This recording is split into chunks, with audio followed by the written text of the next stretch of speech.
매직트리하우스, Chapter 11, Lions at Lunchtime. Chapter 1, Before Lunch. Jack and Annie were walking home from the grocery store. Jack's pack was heavy. It had a big jar of peanut butter and loaf of bread. "Are you going to have a peanut butter and jelly sandwich?" asked Annie. "Or a peanut butter and honey sandwich?" Jack stared to answer, but stopped. "Oh man," he whispered. "What is it?" says Annie. "Look at that," says Jack. He pointed to the edge of the Frog Creek woods. In the shadow stood a small, distant animal. It looked like a tiny deer. "It's a sign," whispered Annie. "Remember when we saw the rabbit? He was the size of the Wild West." The deer-like creatures leaped into the woods. Jack and Annie didn't stop to think. They followed as fast as they could.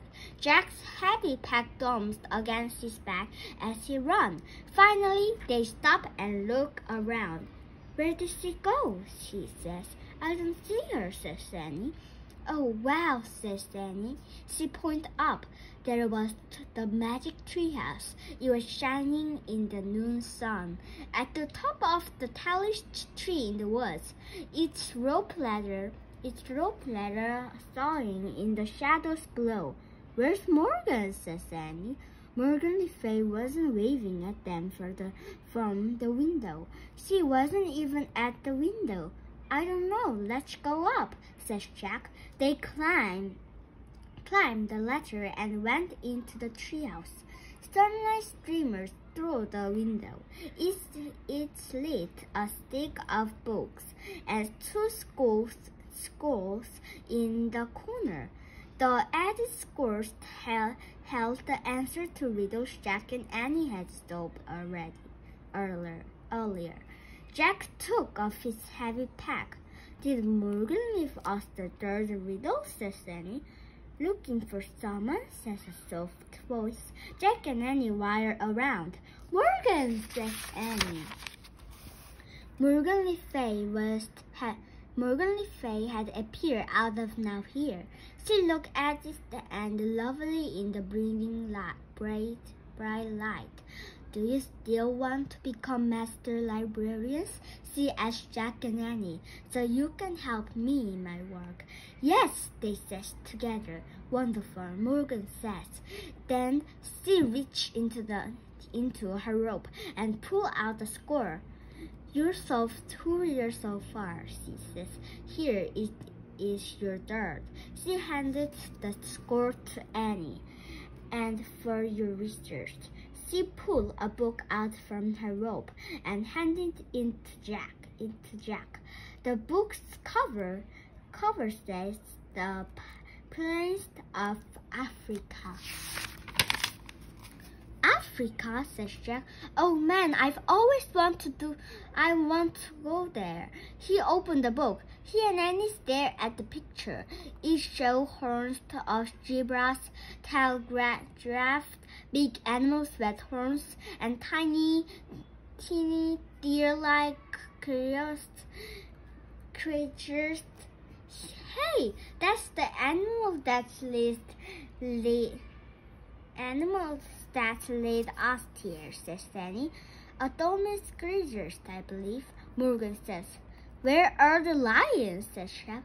"You'll find out," said Morgan. Maybe we need to plan this trip," says Jack.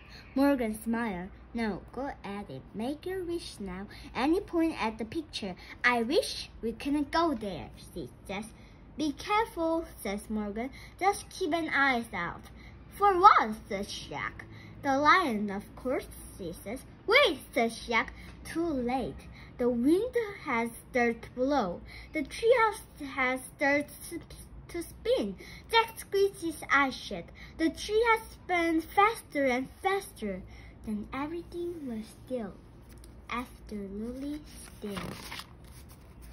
Chapter 2. Jump, beast, jump! Bright lights flowed to the treehouse again. A rosy sound came from outside the window. Annie peeked out and laughed. Hey there, she says. Jack looked out too. A giraffe was eating leaf off the tree.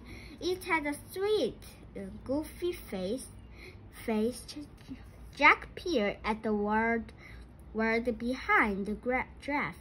He couldn't believe his eyes. He saw a huge glazed plant, a wide river, and tons of birds and animals, more than he has ever imagined in one place. Giraffe and zebras were on the side of the river where Jack and Annie were. Thomas the gillest and the bighorn animals were on the other side. Where are the lions? Says Jack. I don't know, says Annie. Do you think it's always this crowded? Let's find out, says Jack. He picked up the book on Africa and looked at the picture of the animals. He read aloud. Every year in late spring, thousands of zebras and gazelles and millions of wildebeest migrate from the dry plants of tennis to him. What's the mirrors mean? Says Annie. Jack pushed his glasses into place. It means they go someplace else for part of the year, like birds going south of the winters. All right, says Annie. Jack turned the page to read more. Before they are safe in Kent,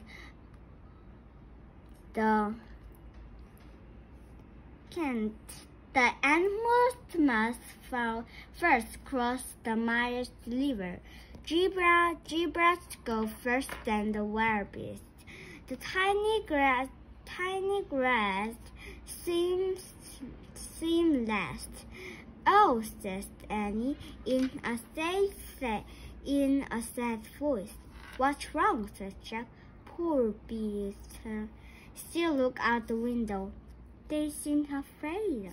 On the far side of the river, the horned animals were standing at the edge of the steep bank of the river.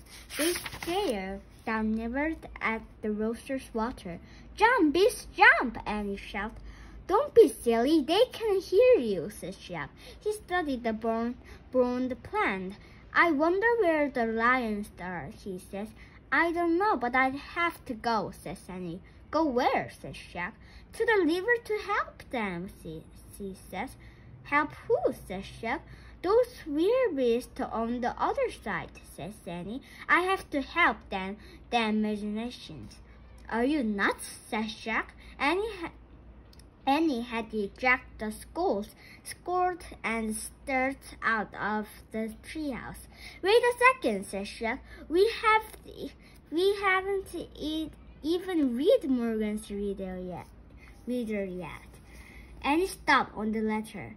Read it now, she says. Jack unrolled the attic skirt and read aloud.